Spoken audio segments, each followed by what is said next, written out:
everyone, Olivia Reiner here for Packers News, joined by Ryan Wood, and today we are previewing the running backs of the 2019 Packers season. Now, a lot of people last season had their eye on Aaron Jones, wanted to see him make a big jump, and he was eventually able to get the touches that a lot of people wanted him to get until he got injured in the game against the Chicago Bears. How big of a season is he poised to have this upcoming season, if, of course, he's able to stay healthy? I think the same question last year applies this year. It's going to be that push-pull. I mean, how much are they going to loosen the reins and let him run wild, or how much do they need to preserve him and his health? He's had 3 MCL sprains in 2 seasons, and that only continued red flags with his medical going into the previous, when he was in college at UTEP, going into the draft. It's no question. I mean, when he's healthy, he's a premier talent. He's led the NFL in yards per carry over the past 2 years. He almost did the impossible last year, getting 1,000 yards on fewer than 200 carries. I mean, that's happened so very rarely. And frankly, had he not been hurt late in the season, he probably would have. I mean, he was on a pace to be able to reach that 1,000-yard mark. He would have been the first Packers running back ever to have 1,000 yards on fewer than 200 carries. That's the type of dynamic talent he is. He just has to stay healthy. I mean, that's the big thing. If he stays healthy, he's going to have a big year. I mean, you've seen in this spring, they haven't hesitated. He's been their guy.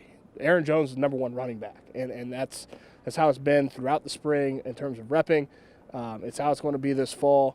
It's just a matter of how much do they have to preserve him, and how much can they just let him do what he does? So not to impose any ill will on Aaron Jones in the future, but what if he does become injured in the 2019 season at any point? Obviously, there is Jamal Williams there that can bear some of that load, but what about Dexter Williams, the Packers draft pick? What about him? Do you think he'd be able to slide into that spot and help pick up some of those touches? Yeah, Dexter Williams is I think, a wild card, because if you talk to scouts, that's good value in the 6th round where they were able to get him. He was a guy that could have gone 4th round. And he's also a really, really good fit in Matt LaFleur's outside zone scheme, where he's a one-cut and slashing type runner, gets downhill really quickly, showed that at Notre Dame, but he's also a rookie.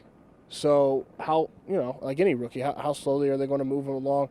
If he comes along quicker than maybe expected, I almost look at Dexter Williams as kind of a preventative measure, not necessarily an emergency backup plan if Aaron Jones does get injured, but a preventative measure where he can spell a few snaps, a few carries a game, so that Aaron Jones doesn't have to take those. And obviously Jamal Williams is going to be what he is, and that's a really sturdy downhill runner. Every offense needs a Jamal Williams, short yardage, moving the chains, goal line.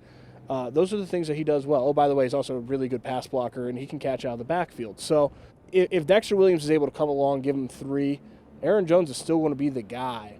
But that could go a long way. Over the course of a season, over 16 weeks, it could go a long way to keeping your #1 guy fresh.